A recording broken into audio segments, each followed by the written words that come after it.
The Slack notification lit up just as I stepped off the elevator. Can you pop into conference room B? No subject, no tone. Just the kind of message you get right before someone pulls the rug out from under your feet. The hallway lights buzzed faintly overhead. And I remember thinking it was too quiet for a Wednesday. Too still. The door was already ajar when I arrived.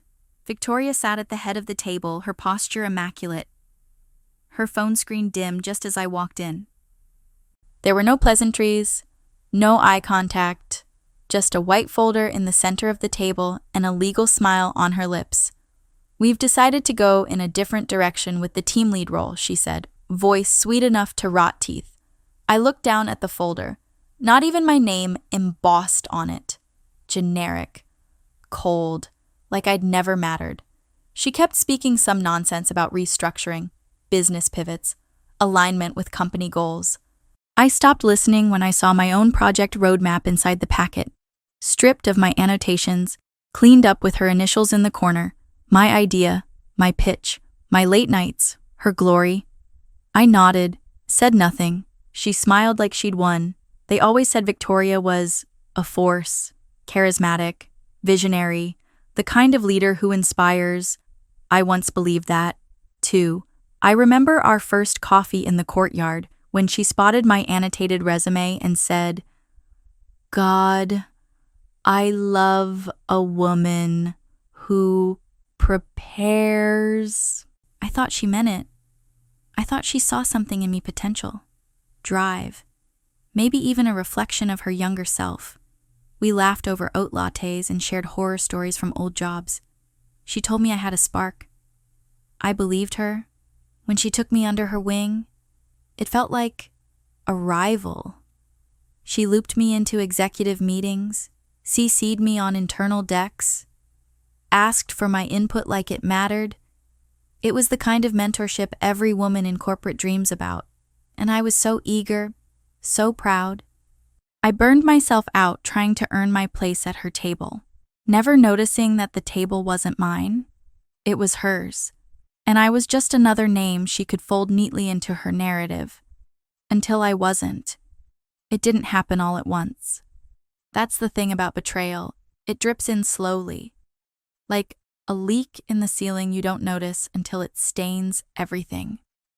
First, she stopped inviting me to brainstorms. Then, my calendar access mysteriously glitched. My name was left off an agenda, then a memo, then a slide. By the time the promotion cycle came around, I was a ghost in the room I helped design. When the project failed, not because of the idea, but because of the rushed rollout, she demanded it was my name in the review. Doc. Execution issues. She wrote, Rachel lacked initiative under pressure. She didn't even bother to lie well. And yet, nobody questioned it. Not the CTO, not HR, especially not HR because I was HR. That was the brilliance of it. Who do you complain to when the system is a mirror?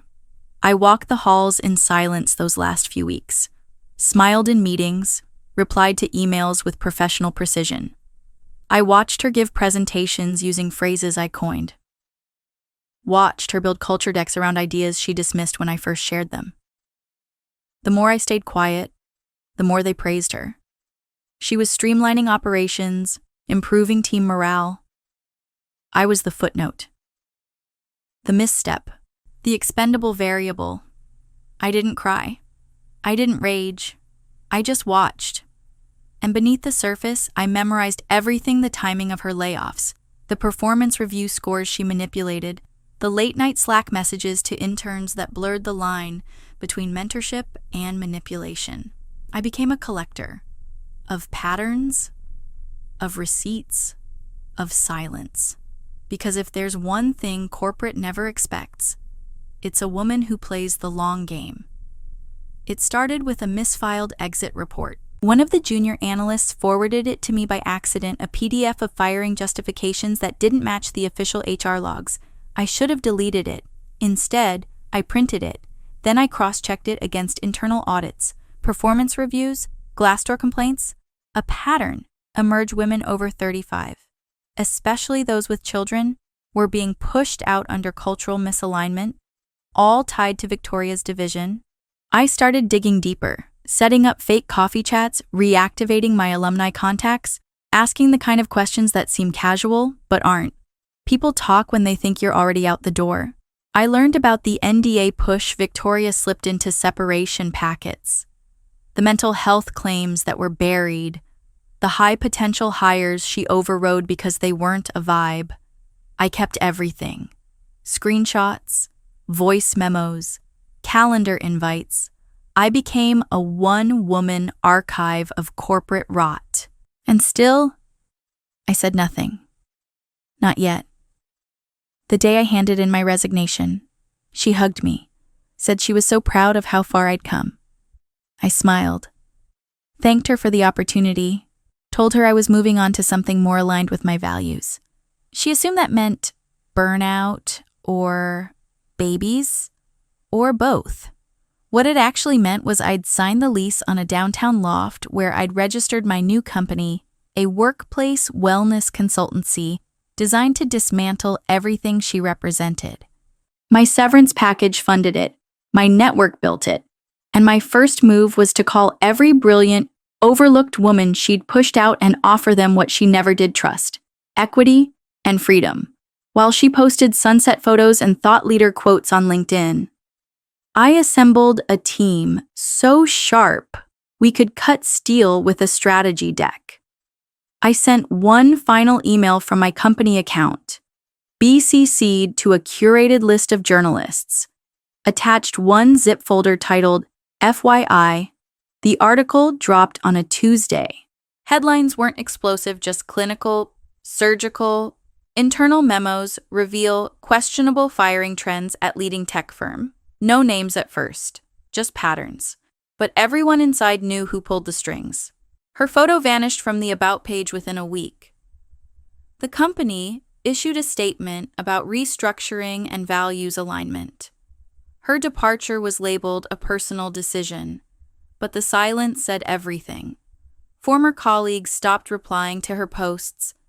A podcast appearance was canceled, a board seat offer rescinded. She tried to pivot, rebrand, post about healing and growth, but when the engine runs on perception, a single crack is fatal, and she was full of them. A few months later, I saw her in a coffee shop near the old office. She looked smaller, not thinner, just dimmer, like a spotlight had been turned off. She didn't see me at first. I was in line, waiting. She was seated alone, typing.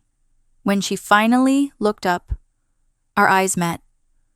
Just a flicker, recognition, discomfort, maybe regret. I nodded once. She didn't nod back, just looked away like the window held something more important. It didn't. I never told anyone it was me. The email was anonymous, the documents carefully stripped of metadata, the timing perfect. They'll never trace it back, and even if they did, they'd never admit it. Because what's more terrifying than a woman you underestimated who smiled, nodded, and then dismantled your empire with nothing but the truth? I don't need applause. I don't want revenge songs or redemption arcs. I want silence. I want the knowing, the echo, the permanent vacancy she left in a room she once ruled. And I want her to live inside that silence. Every single day. I kept coming into the office, even when I didn't need to. Even when the work had been peeled from my hands and handed to someone else, a junior associate with a trust fund smile, and no sense of irony when he said, "Let's circle back on this." I sat through meetings where my voice wasn't missing, it was erased. My badge still opened the door, my email still worked, but I was already gone. People passed me in the hallways with soft smiles, the kind you give to someone recovering from surgery. They didn't know what had happened. Or maybe they did. And silence was safer. Victoria still waved across the glass partitions like nothing had changed. Like we hadn't both stood in that room where she dismantled my future and called it business. I learned to master the art of invisibility, to float just enough above the floor to avoid cracking it. I wore neutral tones. I stayed late without reason. I offered to proofread decks that used to be mine. There's a kind of grief that's harder to explain than death, the kind where the body is alive, but everything else has been exiled. The irony was that I was still HR, still the department meant to protect people from exactly what I was going through. I fielded complaints from women being passed over, from interns who were subtly, expertly shut down in meetings, from men who wanted to know why their team wasn't gelling under their new female lead. I wrote policies in sterile language that masked bleeding, reviewed performance plans for employees I knew had been set up to fail. Every signature I gave, every dotted line I processed, was another stitch in the mouth I wasn't allowed to open, but I kept working. That's the trick, isn't it? You stay useful. You keep smiling. You make it easy for them to ignore the damage they caused. And when you do speak, it's too late. You've already become the problem. There was a moment, a Tuesday. I think when I walked past the break room and heard my name. Just once. Just a flicker. One of the new hires asked, didn't she used to run that initiative? And the pause that followed was longer than it needed to be. The answer, when it came, was neutral. Sort of. But Victoria took it in a different direction. I watched them from the hallway, the fluorescent light slicing through the glass like a scalpel. I didn't move, didn't blink. Just waited for the moment to pass. It always does. That's how you become a footnote slowly, in increments, until the shape of you no longer fits in the frame. I stopped calling my sister back. I started eating lunch in my car. I bought a second phone. Not for anyone else, but to separate the version of me that still showed up from the one that had started to recede. That second phone held nothing but silence. No texts, no notifications, just a background image of a mountain I couldn't name.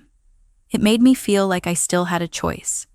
Like maybe the version of me that wasn't breaking still existed somewhere, preserved in pixels, waiting.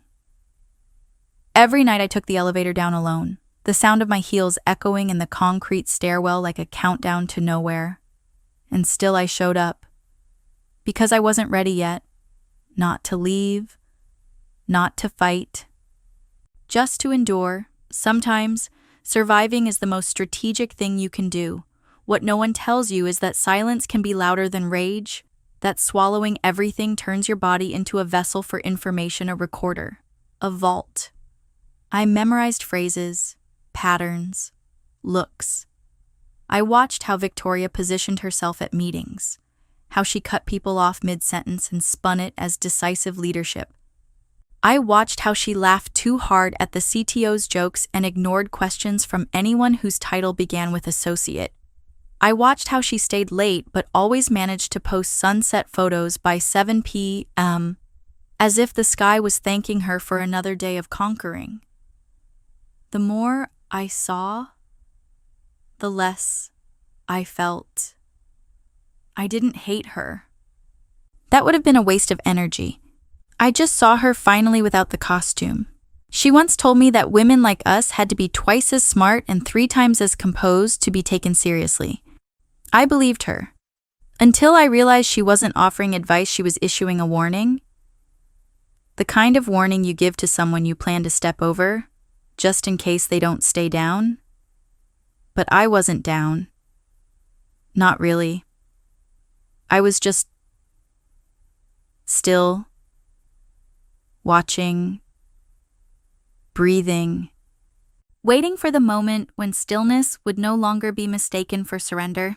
It began with a typo, a single line in a termination spreadsheet that didn't match the official HR records. Exit code 16, performance-driven reduction. But I remembered that exit. I remembered the woman's tears in my office. The way she shook while saying she'd done everything right. How her manager cited budget shifts and org realignment. Not performance, budget. I checked the file again. The timestamp showed it had been updated 36 hours after the conversation. By someone with admin access, Victoria. It could have been a mistake. I could have let it go, but I didn't. Because somewhere inside me, under the polite resignation, something had started to pulse again. A question I'd buried. What if the silence was a weapon, not a wound? I opened the archives, cross-referenced exit memos with original review logs, line by line, week by week. I didn't need access to the deepest servers, just to the edges, the places no one bothers to clean, deleted drafts, version histories, old Slack threads buried under emoji noise. I found mismatches, patterns, soft language hiding sharp exits, high-performing women, mostly mid-30s and up, parents, outspoken.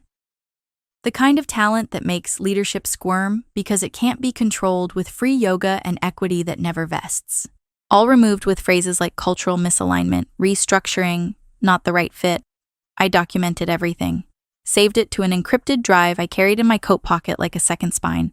I didn't talk to anyone, not yet. I was learning. Learning how Victoria operated, how she coiled her charm like silk around a dagger. She never fired anyone directly, always let a layer of distance absorb the blow, always left just enough ambiguity in writing to preserve deniability. She'd sign off on terminations at 9:13 p.m., then post a photo of a wine glass and the caption earned it. Every move she made was curated, deliberate, rehearsed, but the cracks were there, in the form fields, in the forgotten attachments, in the smug overconfidence of someone who's never had to clean up after themselves. I started building timelines, not just dates, but rhythms. Who got promoted after each exit, who benefited, who echoed her language in meetings. The company's diversity numbers dropped 17% in 18 months, but the internal decks framed it as evolution in culture fit. I found old town hall footage where she praised the very employees she would later push out, watched how easily she rewrote history, how confidently she smiled as she twisted the truth into a vision statement. People called her magnetic. I used to call her mentor. Now I called her pattern.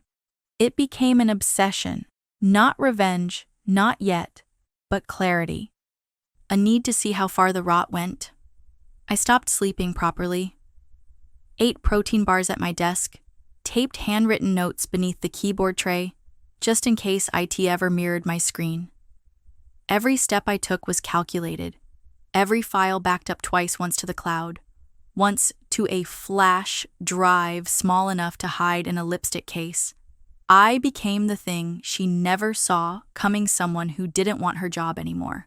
Someone who wanted the truth. The turning point came when I found the NDA language. Tucked into the exit packets like an afterthought, a clause about non-disparagement buried between health coverage and COBRA notices. It wasn't illegal, but it was coercive, especially when tied to severance that most couldn't afford to refuse, especially when the people signing it had no idea they were protecting the woman who'd erased them. I flagged it, quietly, created anonymized versions, highlighted contradictions in the language, cross-linked each document to the calendar, invites, and Slack approvals that showed Victoria had been in the room even when she claimed she hadn't. The noose wasn't around her neck yet, but I'd started braiding the rope. It wasn't about getting her fired. That would have been too small, too quick. I wanted her exposed. I wanted her empire, the carefully curated image, the faux feminist branding, the TED Talk charm, to collapse from the inside.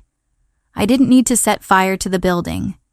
I just needed to remove the nails holding up the walls, one by one, quietly, so that when it crumbled, no one could pretend it wasn't inevitable.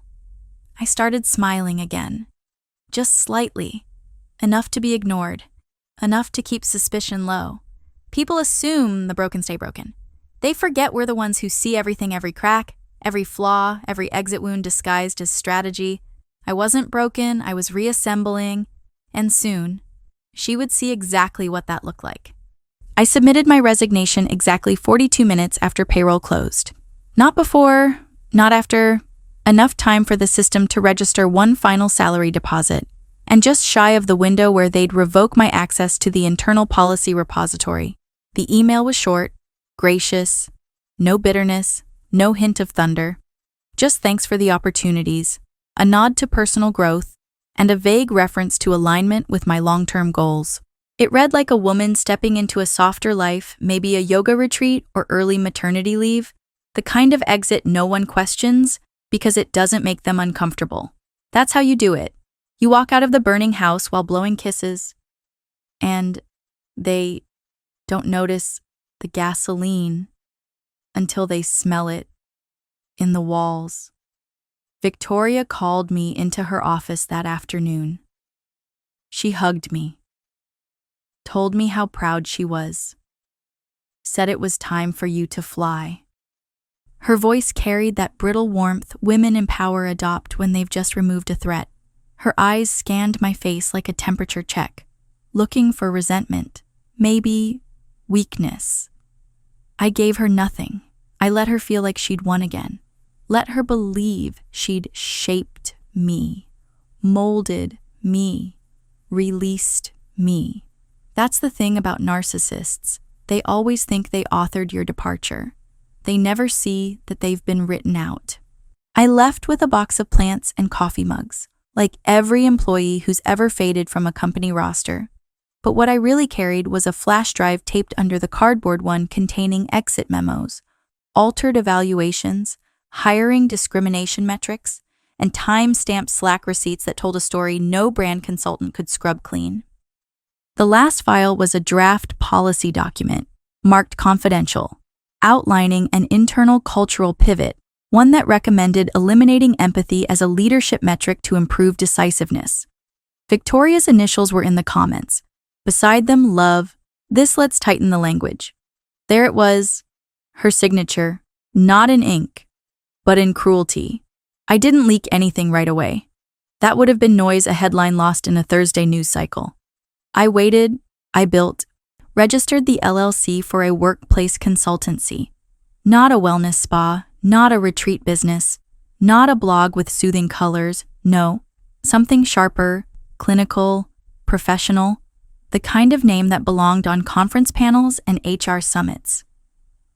I recruited in silence were, called the women she'd pushed out, the analysts and advisors, the recruiters, even the temp she dismissed mid-probation for not fitting the culture.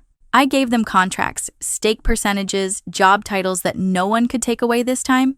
I didn't offer revenge, I offered purpose, and they came. Meanwhile, I crafted the drop. Not an exposé, not a rant, but a data set stripped of identity, anonymized. Reviewed by a compliance lawyer I knew from my old grad cohort. We designed it like a white paper.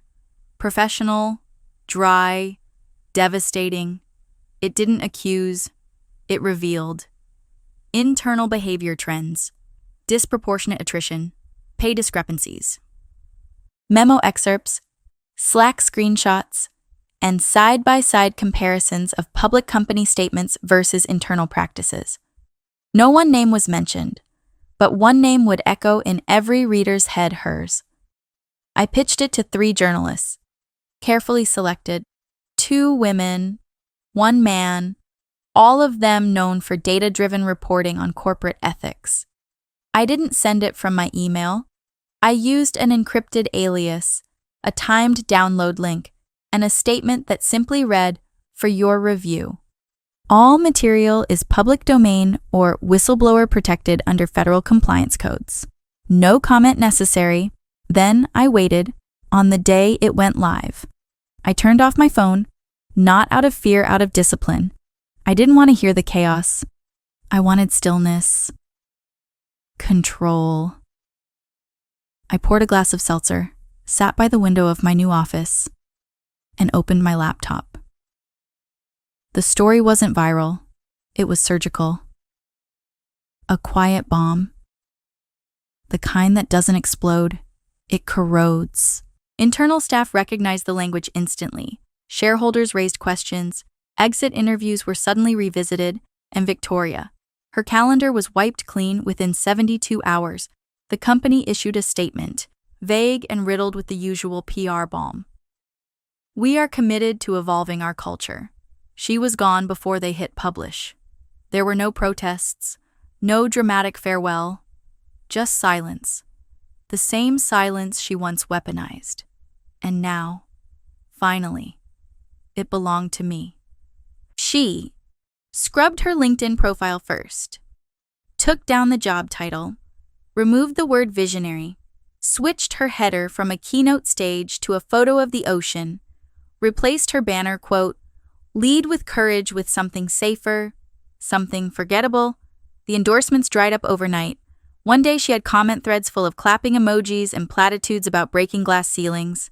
The next, only silence. Some connections quietly unfollowed, others ghosted. The ones who stayed kept their praise generic, the digital equivalent of stepping away without making eye contact. Her empire had never been about performance. It was about perception. And perception, once cracked, spreads like rot behind paint. A week later, a mid-tier tech blog published a follow-up. This time, it named her, not as an accused, not directly, just a nod. Insiders say the culture in the strategy and people division reflected the tone set at the top. Her initials weren't in the piece, but anyone who'd ever walked the halls knew exactly what that meant. A client rescinded a speaking engagement. The women's leadership brunch she co-founded posted a tribute to moving forward with integrity. Her email newsletter stopped. Her podcast episodes were pulled. She tried to pivot, shared a filtered photo from Sedona with a caption about growth. No hashtags, no likes. The ripple effects were quiet but absolute. The new VP of strategy didn't return her call. A junior exec she once mentored removed her from their bio. The wellness app she'd advised politely took down her testimonial and replaced it with a quote from a meditation expert in Portland. Her legacy, that bright cool why. Buzzword-filled platform she built on mentorship and movement was slowly disassembled like a set piece after closing night. There was no public fall, no trial, just the quiet, humiliating retreat of a woman who had once spoken over everyone, and now couldn't even finish a sentence in a room that no longer included her. I never gloated, not out loud. There's a difference between satisfaction and spectacle. I wasn't looking for her pain. I was watching for the vacuum, for the absence of her name in conversations where it used to be gospel. That was the real punishment. To be forgotten by the very machine you once fed. The team she had gutted now thrived under new leadership. The junior employees she dismissed were suddenly promoted. Her frameworks were removed from onboarding decks, her phrases stripped from the internal wiki. Even the office plant she insisted on keeping at reception, a monstera no one liked, was replaced by a cactus. Something low maintenance. Resilient. Her reputation was never officially ruined, just unrecommended. Like a bad investment, she existed in that strange corporate purgatory, too well known to be rehired without questions, too toxic to be referenced by name. When she posted a new article, some piece about emotional grit and female leadership, the comments were stiff, polite. None from her former team, none from me, just a handful of recycled connections who hadn't read the room. She still wore her old armor, the confidence, the cadence, but it was empty now. The echo of authority without its echo chamber. She tried one last move, an advisory role at a startup that hadn't done their homework. It lasted 6 weeks. The founder stepped down. An investor pulled funding. No one said it was her fault. No one had to. She stopped posting after that. Took down the photos. Deleted the Twitter account. I heard from someone she started doing consulting work, one-on-one sessions with emerging female talent. The irony nearly broke me. But then I remembered some lessons come dressed as offers, and some warnings come in soft voices, saying nothing, just watching you fall. I kept building, my team grew. The women she underestimated, the ones she labeled difficult, overwhelming, not the right fit, were now running ops, product, finance. We didn't use her language. We didn't use anyone's, we wrote our own, slowly. The industry started noticing. Invitations came in for panels, features, advisory boards. I turned most of them down. Not because I wasn't ready, but because I didn't need them. I didn't want to be famous. I wanted to be undeniable. And that kind of power doesn't need applause. It just needs time. I saw her again 6 months later, not in a boardroom, not behind a podium. In aisle 7 of a grocery store, beside a pyramid of boxed herbal teas. She was scanning labels like someone looking for something they used to believe in. Her hair was shorter, less polished. The heels were gone, replaced with sneakers that didn't match her coat. She looked thinner, but not in the way women aim for, more like someone who forgot how to rest. Her posture had changed. That impossible tension she used to carry in her shoulders was gone, replaced by a different kind of heaviness. I almost didn't recognize her. Almost. She looked up, and our eyes met across a row of chamomile and ginger mint. It was only a second, but everything passed through it. The boardrooms, the policies, the folder on the conference table. Her expression didn't change, not much, but I saw it. That flicker, the awareness, the calculation, and then the question. How much do you know? How much did you do? How much do I owe you for where I am now? I gave her nothing. No smirk. No nod. Just held her gaze for one quiet, endless moment and reached for the last box of lemon balm. Then I turned and walked away. She didn't follow. Of course not. There was nothing left to say. Words require oxygen, and she was suffocating in her own aftermath. That's the thing about power when it vanishes. It doesn't announce itself. It just exits. Leaves you standing in a grocery store trying to read healing into cardboard. She didn't look back. I didn't need her to. I'd seen enough, and she'd seen everything. A week later, she sent a connection request. No message. Just her name and a grayscale profile picture that looked like it was taken in another lifetime. I didn't accept. I didn't ignore. I let it sit, pending, a digital purgatory, a quiet reminder that not all bridges burn, some just sink underwater and wait. I visited her profile once more before closing the tab. The language was neutral now. Former executive, passionate about transformation, no claims, no victories, no TEDx links. Just a woman with a past and no real story to anchor it. Sometimes I wonder what she tells herself. Whether she believes it was all politics, misunderstandings. Maybe she paints herself as the casualty of a changing culture, someone too bold, too ahead of her time. Or maybe, in her quietest moments, she sees it for what it was: not sabotage, not injustice, just the math of consequence catching up. There's no villain in her mirror, just erosion, quiet, inescapable. I never spoke her name again, not to my team, not to friends, not even to myself. Names have weight, and I had already set mine down. I had no interest in keeping hers. My success didn't need a villain, just memory. Just the knowledge that I had seen the underbelly, walked through it barefoot, and come out with every toe intact. She was the cost of that education, and I paid in silence. Her world shrank. Mine expanded. That was the true inversion. No courtroom, no confrontation. Just the subtle, irreversible shift of relevance. She became something people referenced but never quoted. A template for what not to become. A case study folded into slides with no footnote. Meanwhile, we scaled, hired, launched, and every now and then, a new applicant would mention her. Would say they used to work under someone a lot like you, but different.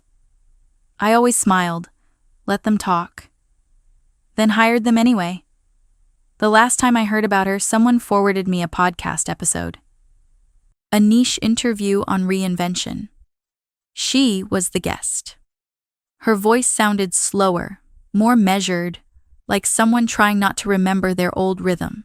She spoke about boundaries, about learning when to let go, about finding strength in stillness. I listened once, then deleted it. I didn't need her lessons. I'd already lived them. I didn't want her apology. I wanted her awareness. And now, she carried it. Not publicly, not in articles or captions, but in the spaces between her words. In the things she no longer said. That was enough. It always had been. We never branded ourselves as a revolution. That was deliberate. Revolutions are noisy. They draw attention, invite attack. We positioned ourselves as a solution, clean, strategic, a firm that offered workplace recalibration, leadership culture redesign, ethical talent systems, long-term retention optimization, words that made investors lean in, words that never hinted at the fire buried in the foundation. We didn't advertise diversity. We didn't need to. Our team meetings looked like the future. No slides, no jargon. Just people who'd been overlooked, underestimated, or quietly discarded now running the rooms they used to tiptoe through. I designed our onboarding system myself. Not because I had to, but because I wanted to leave fingerprints on something built with intention. There were no loyalty pledges, no hierarchies masked as mentorship, just frameworks, boundaries, equity. I watched my people unlearn the fear of speaking up. Watched their shoulders soften, their voices stretch. I watched them laugh, not nervously, not politely, but freely. That was the part that stunned me. The sound of women in power who weren't performing for survival. It was the sound. Corporate never taught us to recognize safety. We didn't talk about Victoria. Not in meetings, not over drinks, not even in private. She became shorthand and unspoken reference for what we would never be. If her name ever came up in the outside world, it was in job interviews or investor gossip, always at the edge of discomfort. People would glance at me, waiting for confirmation. I gave them nothing, not out of kindness, out of clarity. If you spend your victory narrating the downfall of someone else, you're still orbiting their sun. I had built my own galaxy. Clients came slowly at first, then steadily, then all at once. Companies that had been bleeding talent behind glossy branding, CEOs who used to scoff at HR now asking for playbooks. We weren't trendy. We were necessary. I remember the first time someone called us best in class. I didn't smile, just nodded once, and wrote the phrase down like a code to decipher later. We began to appear on watch lists. Startups to follow, women-led firms disrupting leadership strategy. I said no to the first feature profile, then the second, then a podcast offer. I didn't need a spotlight. I needed a firewall. Growth is cleanest in silence.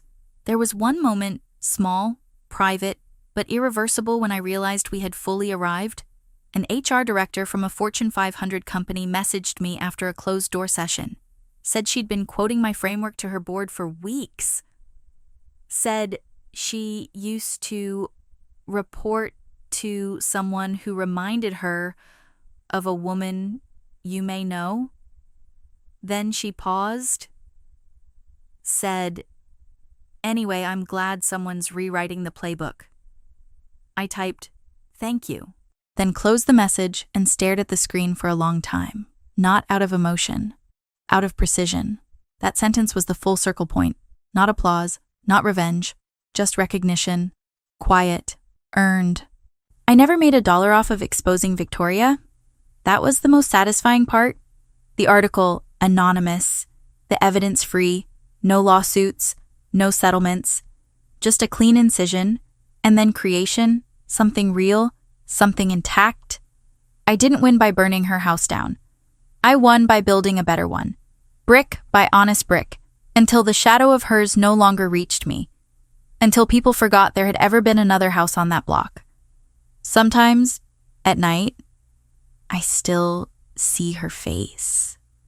Not out of fear, out of memory, like a name on a test I once failed, then aced on the retake. She was the question I answered in silence. She was the fire drill that became a blueprint. And in the quiet hum of our office, the soft clicks of keyboards, the steady rhythm of progress. She exists now only as contrast, proof that the sharpest revenge leaves no wound on the hand that delivers it. That's what she never understood. Power doesn't live in dominance. It lives in durability. In what stays standing after the storm. And this would stand. The emails changed first, not in content, but in tone. Polite inquiries from former colleagues. Soft reintroductions from people who had once watched me fade and said nothing. They were careful now. Apologetic, without using the word. I've been following your work. Would love to reconnect. You're doing amazing things. I didn't respond to most. Not out of bitterness, just clarity. They had chosen comfort over truth when it counted. Now they wanted proximity to what was rising. And I had no interest in being anyone's redemption arc. One afternoon, I saw the CTO at a leadership summit. He didn't notice me at first. We were seated 2 rows apart, angled slightly across the aisle. He looked older, somehow like a man who'd stayed too long in a room with bad lighting and never noticed the dim. During the panel, the moderator mentioned a trend in HR revolutions. My name came up, not loudly, just a nod. A brief comment about ethical architecture, sustainable leadership models. The CTO turned, our eyes met. He looked like he might speak, but I held his gaze, level and still, and tilted my head just enough to remind him that silence has weight. He said nothing. I said even less. That's what they don't tell you about revenge. The most satisfying part is not the fall. It's the freeze. That moment when the ones who erased you realize you never needed to scream. You just needed time. And now, they don't know where to place you. Not ally, not threat, just an echo with a pulse. A presence they can't recalibrate. You become the mirror they can't clean. Another name popped up in my inbox this time through a mutual contact. A legal recruiter. Said Victoria was exploring advisory roles again, that she'd stepped back for reflection and was open to growth environments. I didn't reply. I didn't forward it. I just sat with the sentence. Open to growth environments. As if she hadn't once salted the very soil she now wanted to replant herself in. The message sat unread for weeks before I deleted it. Not archived. Not stored. Just erased. Because not everything needs to be remembered. Some things just need to be past. It wasn't about punishment. Not anymore. It was about gravity. Letting the weight of her own decisions catch up. Not pushed. Not plotted. Just revealed. That's the cleanest justice. The kind that doesn't leave blood. Just absence. She still existed. Somewhere. Still had accounts. Still had followers. But the current no longer carried her. The tide had shifted, and she stood ankle-deep, smiling through grit teeth, trying to summon the sea. There were whispers, of course, industry events, LinkedIn posts, a few mild reappearances. The kind that look like recovery but feel like decay. An op-ed about resilience and leadership. A panel invite withdrawn before announcement. One startup profile tried to feature her in a "Where Are They Now" piece. It didn't publish. I didn't stop it. I didn't have to. She was old code now. Not dangerous, just irrelevant. I walked into one of our client offices, a tech firm, led by women, and saw our culture manifesto printed on the wall. I hadn't written it myself. Someone on our team had, but the phrasing was unmistakably ours. Sharp, clean, unapologetic. It struck me how far we'd come, not in distance, but in permanence. The kind of change that can't be unmade. Not by layoffs, not by rebrands, not even by those who once controlled everything. Someone asked me once, over drinks, what I'd do if she ever apologized, if Victoria ever called, if she ever admitted it. I didn't answer right away, just swirled the glass, watched the condensation crawl down the stem. Then I said, she won't. Not because she couldn't, but because she wouldn't see the point. In her mind, she did what leaders do, made hard calls, took what she believed was hers. Apologies require understanding, and she only ever learned strategy, not introspection. The silence was my answer. The career that replaced hers, brick by brick, was my reply. The empty rooms she used to fill now occupied by women she tried to erase, that was the echo. You don't need to speak when the truth does all the talking. There's no plaque for this, no award ceremony, no moment where the lights dim and someone thanks you for surviving. That's not how these stories end. If they end at all, they just shift. One day you wake up and realize the thing that used to pulse under your skin, the grief, the humiliation, the need to be seen is gone, not healed, not forgotten, just no longer necessary. You become something else, not above it, not beyond it, just outside of its reach. I still get emails sometimes. People asking if I'll speak on panels, write a book, share my journey. I decline, not because I'm hiding, because I'm building. Stories like mine are only useful when they teach you how to stop needing permission, how to stop waiting for recognition that will never come. I didn't create this to inspire. I created it to replace, to overwrite what came before quietly, completely, until there's no memory of the rot beneath the foundation. Just new ground, solid, unshakable. I walk past our office sometimes when no one knows I'm there, just to hear the sound of it: keyboards, hallway laughter, the low thrum of something alive and unfazed. There's no portrait of me in the lobby, no Rachel Wing, founder, just a wall of names, equal weight, etched in steel. I wanted it that way, because I know what happens when one person holds too much. I've seen what it does, not just to companies, but to people. It turns them into thresholds, into tests, into things to survive. Victoria isn't part of this world anymore.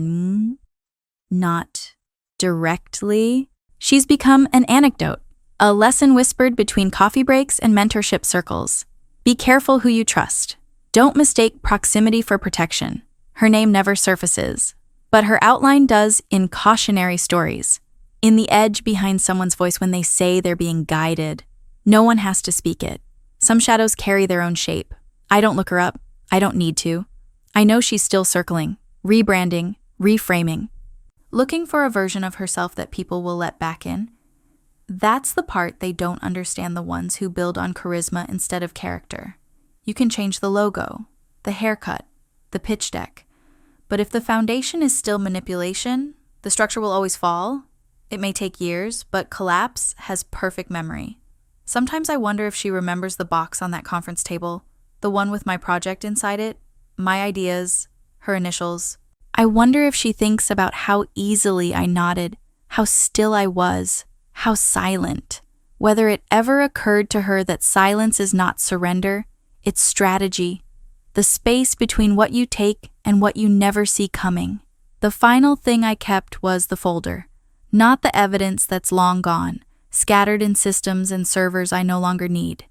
I kept the original, the one she handed me that day with a smile. I don't look at it often, but I haven't thrown it away. It sits in a drawer, beneath a stack of notebooks and old name badges, not as a reminder of who she was, but of who I am now. The woman who took that folder, said nothing, and rewrote the story without ever turning the page. There's a kind of peace in knowing you never have to raise your voice to be heard, that the deepest revenge is not destruction, it's endurance. It's building something so whole, so untouchable, that the people who tried to bury you have no choice but to live in your shadow. Quietly. Uninvited, forgotten, but not gone. And when they ask where I went, where the woman from those meetings, those policies, that silence went. I won't correct them. I'll let them think I disappeared, that I faded, that I folded, because the truth is much simpler. I didn't vanish. I outlasted.